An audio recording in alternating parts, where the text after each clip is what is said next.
एक बार की बात है कि एक घाटी में एक बहुत ही अमीर सौदागर रहता था। उसके एक ही बेटा था, पर वह अपने अकेले बेटे से खुश नहीं था।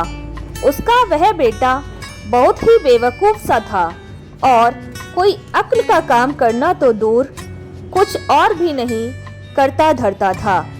पर उसकी माँ को उससे बहुत प्यार करती थी। वह उसके लिए अच्छा ही अच्छा सोचती थी और अगर वह कोई गलत काम भी करता था तो उसकी गलती के लिए वह कोई ना कोई बहाना ढूंढ लेती थी। धीरे धीरे वह लड़का बड़ा हो गया और अब शादी के लायक हो गया। उसकी माँ ने अपने पति से कहा कि अब बेटा बड़ा हो गया है, सो उसके लिए कोई अच्छी सी लड़की ढूंढकर उसकी शादी कर दें। पर वह सौदागर अपने बेटे की बेवकूफ़ियों पर इतना शर्मिंदा था कि उसने अपने मन में यह तय कर रखा था कि वह उसकी शादी कभी नहीं करेगा। उधर उसकी माँ उसकी शादी की बहुत चिंता कर रही थी। वह तो बहुत दिनों से उसकी शादी का सपना देख रही थी कि कब मेरा बेटा बड़ा होगा और कब मैं उसकी शादी करूंगी। वह सारी उम्र कुंवारा बैठा रहे, यह तो वह सोच भी नहीं सकती थी और ना ही वह इसके लिए तैयार ही थी। सो उसने अपने बेटे की शादी के लिए बहुत कोशिश की। उसने अपने पति को उसकी अक्लमंदी के कई कारण बताए, कई अक्लमंदी के काम बताए ताकि उसका पति उसकी शादी कर दे। पर शादी करने की वजह वह उसकी इन बातों से चिड़चिड़ा ज़्यादा होता गया। एक दिन जब उसकी पत्नी अपने बेटे की तारीफ किए जा रही थी तो वह चिड़चिड़ा होकर अपनी पत्नी से बोला, देखो तुम मुझसे यह सब कितनी बार कह चुकी हो, पर तुमने इसे मुझे साबित करके कभी नहीं दिखाया, क्योंकि मुझे तुम्हारी बातों पर बिल्कुल भी विश्वास नहीं है कि जो कुछ तुम कह रही हो उसमें जरा सा भी सच है। माएँ अपने बच्चों के प्यार में अंधी होती हैं। खैर, तुम्हारी संतुष्टि के लिए मैं उस बेवकूफ़ को एक मौका और देता हूँ। तुम उसको बुलाओ और उसको ये 3 पैसे दो और उससे कहो कि वह बाजार जाए और इनमें से 1 पैसे की कोई एक चीज़ ऐसी खरीद कर लाए जो उसके अपने लिए हो। दूसरा पैसा वह नदी में फेंक दे और तीसरे पैसे से वह ये 5 चीज़ें खरीदे, कुछ खाने के लिए, कुछ पीने के लिए, कुछ चबाने के लिए और कुछ बगीचे में बोने के लिए और कुछ गाय को खिलाने के लिए। माँ को यह सुनकर बहुत खुशी हुई कि अब कम से कम उसके बेटे को अपने आप को साबित करने का मौका मिलेगा। सो तुरंत ही उसने अपने बेटे को बुलाया, उसे 3 पैसे देकर उसके पिता की सारी बात उसको समझा दी। बेटे ने भी उससे पैसे लिए और बाजार चल दिया। बाजार जाकर उसने 1 पैसे से कुछ अपने लिए खरीदा और खा लिया। उसके बाद वह एक नदी के पास आया और दूसरा पैसा नदी में फेंकने ही वाला था कि इसको अपनी बेवकूफ़ी पर वह रुक गया। इसको नदी में फेंकने से क्या भला हो सकता है? अगर मैं 1 पैसा नदी में फेंक देता हूँ तो मेरे पास केवल 1 पैसा ही बच जाएगा और फिर इस 1 पैसे में से ऐसा क्या खरीद सकता हूँ जो खाने का भी हो और पीने का भी हो, चबाने वाला भी हो और बगीचे में बोने वाला भी हो और साथ में गाय के खाने वाला भी हो, जैसा कि उसकी माँ ने कहा था।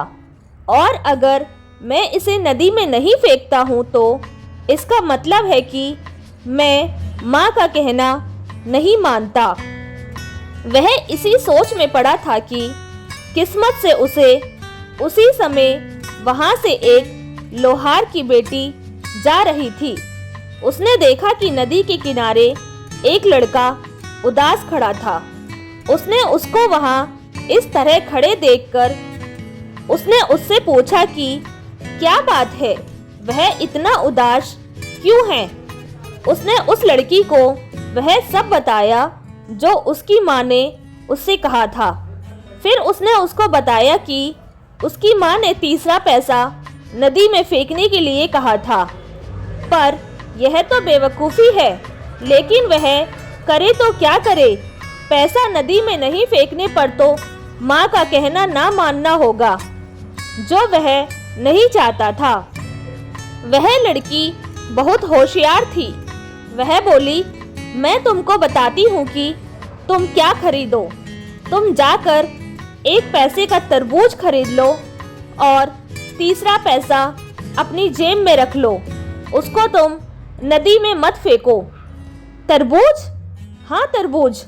वह आगे बोली, देखो तरबूज तुम्हारी माँ की सब शर्तों को पूरा करेगा। वह खाने की चीज़ भी है और वह पीने की चीज़ भी है। वह चबाने की चीज़ भी है और वह जमीन में बोने के लिए भी कुछ देगा और वह गाय के खाने के लिए भी कुछ देगा। तुम जाकर यह खरीद कर ले जाकर अपनी माँ को दे देना। मुझे यकीन है कि वह तुम्हारी इस खरीद से बहुत खुश होगी। सो उसने ऐसा ही किया। जब उसकी माँ ने अपने बेटे की अक्लमंदी को देखा तो वह बहुत खुश हुई। उसको लगा कि उसका बेटा वाकई बहुत अक्लमंद है। वह तुरंत ही अपने पति के पास दौड़ी दौड़ी गई और उस तरबूज को दिखाकर बोली, देखो यह मेरे बेटे का काम है। तरबूज देखकर वह सौदागर भी आश्चर्य में पड़ गया। वह बोला, मुझे विश्वास नहीं होता कि यह काम उसने खुद किया है। उसे तो अक्ल ही नहीं है। जरूर किसी ने उसको यह करने की सलाह दी होगी। फिर उसने अपने बेटे की तरफ देखकर उससे पूछा, तुमसे यह करने के लिए किसने कहा। वह बोला, एक लोहार की लड़की ने मुझे यह सलाह दी थी। सौदागर अपनी पत्नी की तरफ देखकर बोला, देखा तुमने, मुझे मालूम था कि यह बेवकूफ़ का काम है ही नहीं। खैर चलो, अगर तुम राजी हो तो और इसकी इच्छा हो तो इसकी शादी उस लोहार की बेटी से कर दो, जो खुद इतनी होशियार है और उसने इसमें अपनी इतनी रुचि दिखाई है। माँ बोली, इससे अच्छी तो कोई बात हो ही नहीं सकती। अगले कुछ दिनों में सौदागर लोहार के घर गया और उसकी बेटी को देखकर आया, जिसने उसके बेटे की सहायता की थी। जब वह उसके घर पहुंचा तो लड़की ने ही दरवाज़ा खोला। सौदागर ने उससे पूछा, बेटी क्या तुम घर पर अकेली हो। लड़की बोली, जी हाँ। सौदागर ने पूछा, तुम्हारे माता पिता कहाँ हैं। वह बोली, मेरे पिता एक कौड़ी का लाल खरीदने गए हैं और मेरी माँ शब्द बेचने गई है, पर वे लोग जल्दी ही आने वाले होंगे। जब तक वे आए तब तक अंदर आकर आप उनका इंतज़ार करें। लड़की की बात सुनकर सौदागर कुछ सोच में पड़ गया और कुछ न समझते हुए पूछा, तुमने क्या कहा कि तुम्हारे माता पिता कहाँ गए हैं। लड़की बोली, मेरे पिताजी एक कौड़ी का लाल यानी लैंप के लिए तेल खरीदने गए हैं और मेरी माँ कुछ शब्द बेचने यानी किसी की शादी का रिश्ता तय करने गई है। सौदागर लड़की की होशियारी की बातें सुनकर भौचक्का रह गया और उसने अपने विचारों को प्रकट नहीं होने दिया। इसी समय लोहार और उसकी पत्नी का घर वापस लौटना हुआ। वे अपने घर में इतने बड़े और अमीर सौदागर को देखकर बहुत आश्चर्यचकित हुए। उन्होंने उसको सलाम किया और पूछा, आपने इस गरीब के घर आने का कष्ट कैसे किया? सौदागर बोला, मैं अपने बेटे के लिए आपकी बेटी का हाथ मांगने आया हूँ। लोहार ने इस रिश्ते को तुरंत ही स्वीकार कर लिया। शादी का दिन तय कर लिया गया और सौदागर अपने घर वापस लौट गया। घर आकर वह अपनी पत्नी से बोला कि यह सब ठीक है, लोहार शादी के लिए राजी हो गया है और शादी का दिन भी पक्का हो गया है। तुरंत ही यह खबर सब जगह फैल गई कि लोहार की बेटी की शादी सौदागर के बेटे से हो रही है। लोगों ने बात करना शुरू कर दिया कि सौदागर अपने बेटे की शादी अपने से नीचे घर में कर रहा है। यह ठीक नहीं है। कुछ लोग तो यहाँ तक पहुँच गए कि उन्होंने सौदागर के बेटे के पास जाकर उसे चेतावनी दी कि वह लोहार से जाकर कहे कि अगर उसने अपनी बेटी की यह गलत शादी की तो वह उसकी बेटी को रोज 7 बार जूतों से पीटेगा। उन्होंने सोचा कि उसकी इस धमकी से लोहार शायद डर जाएगा और यह सगाई तोड़ देगा। उन्होंने उससे आगे कहा कि अगर ऐसा नहीं हुआ और फिर भी तुम्हारी शादी उससे हो गई तो पहले दिन ही तुम अपनी पत्नी को इस तरह से मारोगे ताकि वह तुम्हें आगे तंग ना करे और तुम्हारा कहना माने। वह बेवकूफ़ लड़का था। इस प्लान को एक बहुत अच्छा प्लान समझकर मान गया और उसने वैसा ही किया। उसने लोहार से जाकर वह सब कह दिया जो लोगों ने उससे लोहार से कहने के लिए कहा था। लोहार यह सुनकर बहुत परेशान हुआ। उसने यह सब अपनी बेटी को बताया जो सौदागर के बेटे ने उससे कहा था और उससे प्रार्थना की कि वह उस आदमी से कोई संबंध ना रखे। उसने कहा, ऐसा शादी करने से तो जिसमें पति पत्नी को चोर की तरह से पीटेगा, जिंदगी भर शादी ना करना अच्छा है। लड़की बोली, पिताजी आप चिंता मत कीजिए। साफ जाहिर है कि कुछ नीच लोगों ने उनको आपसे ऐसा कहने पर मजबूर किया है, पर आप बिल्कुल परेशान ना हो, ऐसा कभी नहीं होगा।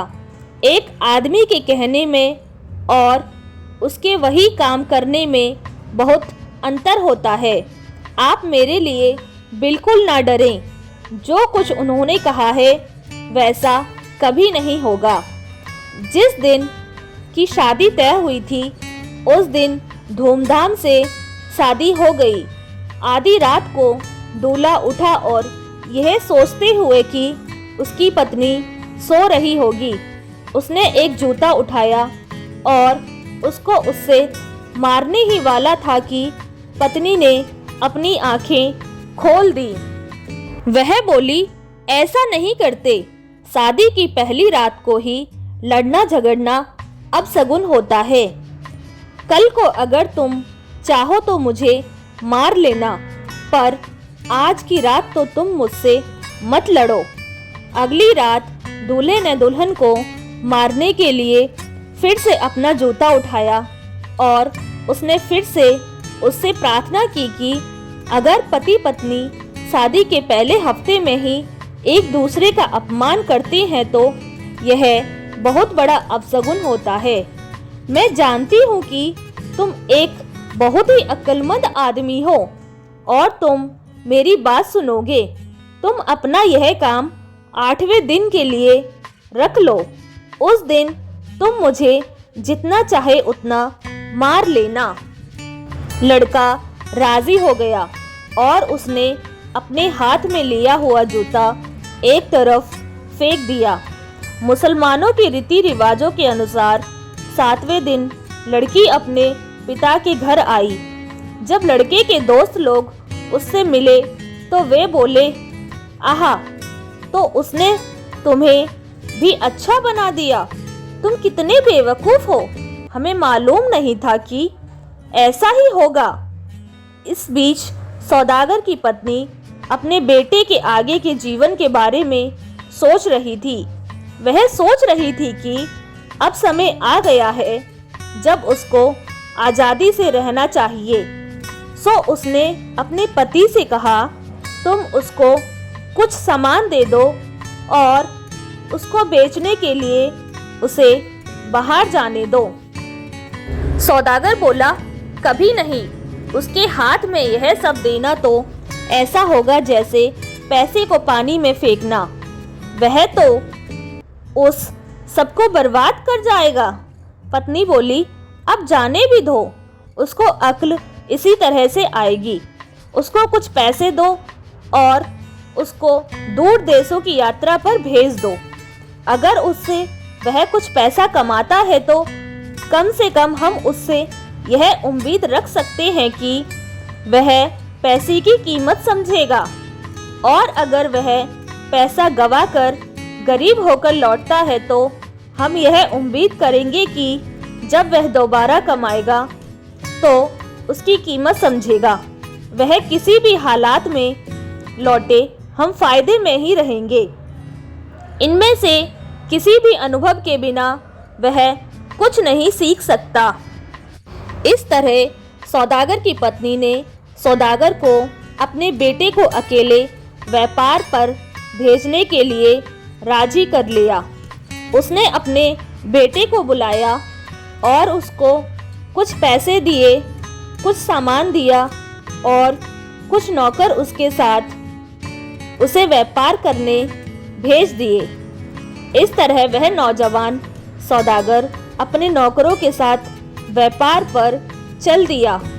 उनका करवा बहुत दूर नहीं गया था कि वे एक बहुत बड़े बगीचे के पास से गुजरे। उस बगीचे के चारों तरफ एक बहुत ऊंची चारदीवारी खिंची हुई थी। नौजवान सौदागर ने पूछा, यह क्या जगह है? इसके अंदर जाओ और देख कर आओ। उसके नौकर लोग गए और वापस आकर उसे बताया कि उस चारदीवारी के अंदर एक बहुत बड़ा बगीचे में एक बहुत बड़ी और शानदार बिल्डिंग है। इस पर वह नौजवान सौदागर खुद उस बगीचे के अंदर गया। जब वह उस बड़ी और शानदार बिल्डिंग को देख रहा था तो उसमें उसको एक बहुत सुंदर लड़की दिखाई दी। उस लड़की ने उसको नन खेलने के लिए अंदर बुलाया। यह लड़की एक बहुत बड़ी जुआरी थी। इसको वे सब चालें आती थी जिनसे वह अपने साथ खेलने वाले का सारा पैसा ले लेती थी। उसकी एक सबसे प्रिय चाल यह थी कि जब वह खेलती थी तो एक बिल्ली अपने पास रखती थी, जो उसने इस तरह से सिखा रखी थी कि जब वह उसको इशारा करती तो वह लैंप के पास जाकर उसको बुझाकर अंधेरा कर देती थी। ऐसा इशारा वह उसको तब करती थी जब वह अक्सर हार रही होती थी, और इस तरह से वह अपने साथ खेलने वाले का सारा पैसा हड़प लेती थी। यही चाल उसने इस नौजवान सौदागर के साथ भी खेली और उसका काफ़ी पैसा जीत लिया। और उसका केवल पैसा ही नहीं बल्कि उसकी हर चीज़ चली गई। उसका पैसा, उसका सामान, उसके नौकर, यहाँ तक कि वह खुद को भी हार गया। और अब जब उसके पास कुछ नहीं बचा तो उसको जेल में डाल दिया गया। यहाँ उसके साथ बहुत बुरा बर्ताव किया गया। अक्सर वह सिर उठाकर अल्लाह से प्रार्थना करता कि वह उसे इस हालत से बचाने के लिए इस दुनिया से उठा ले। एक दिन उसने जेल के दरवाजे के सामने से जाता हुआ एक आदमी देखा तो उसने उसको पुकारा और उससे पूछा कि वह कब आया था। आदमी ने जवाब दिया कि वह फला फलादेश से आया था और उसने अपने देश का वही नाम बताया जिसमें उसके पिता रहते थे। नौजवान सौदागर कैदी ने कहा, यह तो ठीक है, पर क्या तुम मेरे ऊपर एक उपकार करोगे? जैसा कि तुम देख रहे हो, मैं यहाँ इस जेल में कैद हूँ। मैं यहाँ से तब तक नहीं निकल सकता जब तक मेरे ऊपर पड़ा एक बहुत बड़ा कर्ज ना निबट जाए। मैं यह चाहता हूँ कि तुम मेरी ये 2 चिट्ठियाँ लो। इनमें से एक चिट्ठी मेरे पिता को दे देना और एक मेरी पत्नी को दे देना। अगर तुम मेरा यह काम कर दोगे तो मैं तुम्हारा यह उपकार कभी नहीं भूलूंगा। वह आदमी राजी हो गया और दोनों चिट्ठियाँ उससे लेकर अपने रास्ते चला गया। अपने पिता की चिट्ठी में उसने वह सब लिखा था जो उसके ऊपर बीता था, और अपनी पत्नी वाली चिट्ठी में उसने लिखा था कि उसने बहुत सारा पैसा कमा लिया है और अब वह जल्द ही घर वापस आकर उसे जूते से मारेगा, जैसा कि उसने उससे पहले ही कहा था। जैसे ही उस आदमी ने उस देश में अपना काम खत्म किया और वह अपने देश लौट गया और जाकर उसने दोनों चिट्ठियाँ दे दी। उसको पढ़ना लिखना आता नहीं था, सो गलती से उसने पिता की चिट्ठी पत्नी को और पत्नी वाली चिट्ठी पिता को दे दी। अच्छी खबर पढ़कर पिता बहुत खुश हुआ।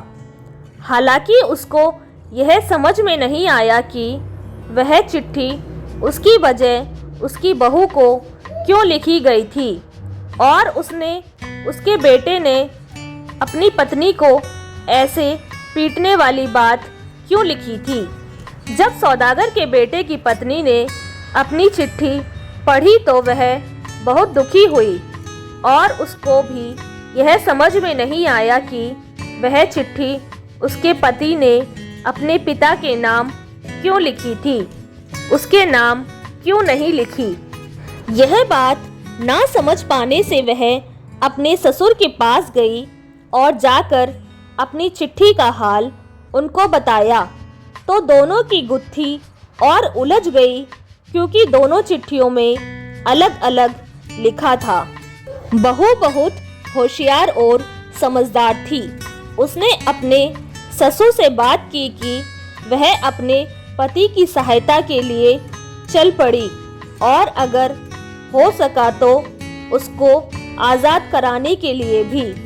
उसके ससुर ने उसको जाने की इजाज़त दे दी और साथ में उसके रास्ते के लिए उसे कुछ पैसे भी दे दिए। लड़की ने आदमी का वेश रखा और चल दी। चलते चलते वह भी उसी जगह पहुंच गई जहां वह सुंदर लड़की रहती थी। उसने उस लड़की के पास यह खबर पहुंचाई कि वह एक बहुत ही अमीर सौदागर है और एक अच्छा जुआरी भी, इसलिए वह उसके साथ दो दो हाथ खेलना चाहता है। वह लड़की तुरंत राजी हो गई। शाम को उन दोनों का खेलना था। इसी बीच बहू ने उस लड़की के नौकरों से पूछताछ की कि उनकी मालकिन खेल में जीतने के लिए कौन कौन सी चालें इस्तेमाल करती है। पहले तो नौकर उसको यह बताने से हिचकिचाए, पर जब बहू ने उनको अशरफियों के ढेर और कुछ और सामान दिखाया तो वे मान गए और सब कुछ बताने पर तैयार हो गए। उन्होंने उसे बताया कि शायद उनकी मालकिन उसको हराने के लिए उस रात भी बिल्ली वाली चाल खेले। यह सुनकर बहू वहां से चली गई। शाम को वह फिर वहां आई और लड़की को अपना सलाम भेजा। वह अपने साथ एक चूहा लाई थी जो उसने अपने कोट की आस्तीन में छिपा कर रखा था। खेल शुरू हुआ। बहुत अच्छी खिलाड़ी होने की वजह से बहू जीतने लगी। यह देखकर उस नीच जुआरी लड़की ने अपनी बिल्ली को इशारा किया। बिल्ली तुरंत ही लैंप की तरफ चली। उसी समय बहू ने अपनी आस्तीन में से चूहा छोड़ दिया। छोड़ते ही चूहा दूर भाग गया और उसके पीछे पीछे भाग गई बिल्ली। कमरे की सारी चीज़ें इधर उधर हो गईं। लड़की कुछ परेशान सी हो गई तो बहू बोली, क्या हम अपना खेल शुरू करें? बस फिर क्या था, अब कोई बाधा नहीं थी। सो बहू वह बाजी भी जीत गई और फिर दूसरी, तीसरी, चौथी सारी बाजियां सब कुछ जीतती चली गई। उसने न केवल अपने पति के पैसे और सामान ही जीत लिया, बल्कि उस लड़की का पैसा, सामान, नौकर, महल आदि सब कुछ जीत लिया। इतनी आसानी से सब कुछ जीता हुआ सामान उसने बड़े बड़े बक्सों से बंद किया। वहाँ के सारे कैदियों को आज़ाद किया। उसका पति भी दूसरे कैदियों के साथ उसे धन्यवाद देने के लिए वहाँ आया, पर वह उसे उस वेश में पहचान ना सका। उसने उसे ध्यान से देखा और पूछा कि क्या वह उसका सरदार बनना चाहेगा। मजबूरी की हालात में उसने उसका सरदार बनना स्वीकार कर लिया। बहू ने उसके फटे मैले कपड़े उतरवा कर सरदारों जैसे कपड़े पहनवाए। सरदार ने भी फिर उसके वहाँ से जाने का इंतज़ाम किया। उसके पुराने कपड़े लकड़ी की एक छोटे से बक्से में रख दिए गए।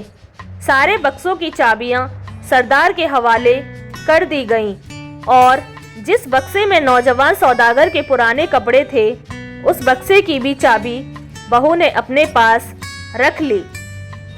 जब सब तैयारियां हो गईं, तब वे सब वहां से चल दिए। उस नीच लड़की को उन्होंने अपने साथ ले लिया। जब वे सब अपने देश के पास पहुंचे, तो बहू ने सरदार से कहा, मुझे अपना एक ज़रूरी काम है, तो मैं इस तरफ जाता हूँ, पर तुम मेरी चिंता मत करना। तुम सीधे शहर चले जाओ और यह सामान अपने साथ ले जाओ। इस सब सामान को अपने घर में संभाल कर रख देना जब तक मैं लौट कर आता हूँ। मैं तुम्हारे पिता को जानता हूँ और तुम्हारे ऊपर भरोसा कर सकता हूँ। अगर मैं 20 दिनों तक ना आऊँ तो ये सारी चीज़ें तुम्हारी हैं। इतना कहकर बहू तो अपने घर चली गई और उसका सरदार उस नीच लड़की, नौकर चाकर और सब सामान के साथ अपने घर चला गया। अपने घर पहुंचकर बहू ने अपने पिता से यह मामला छिपाने के लिए कहा। कुछ दिनों बाद वह अपनी ससुराल गई तो जैसे ही उसके पति ने उसे देखा तो बोला, क्या तुम्हें मालूम है कि मुझे तुम्हें कितनी बार पीटना है? ऐसा कहकर उसने अपना जूता निकालते का बहाना किया। उसके माता पिता बोले, छी छी, क्या तुम घर में आने के इस शानदार मौके को ऐसे नीच काम करके मनाओगे? उसकी पत्नी बोली, अब मुझे पता चला। अब तक मैं सोचती थी कि शायद तुम में कुछ अक्ल आ गई होगी, पर लगता है कि तुम वैसे के वैसे ही रहे। इधर देखो, यह बक्सा मेरे पास लाओ।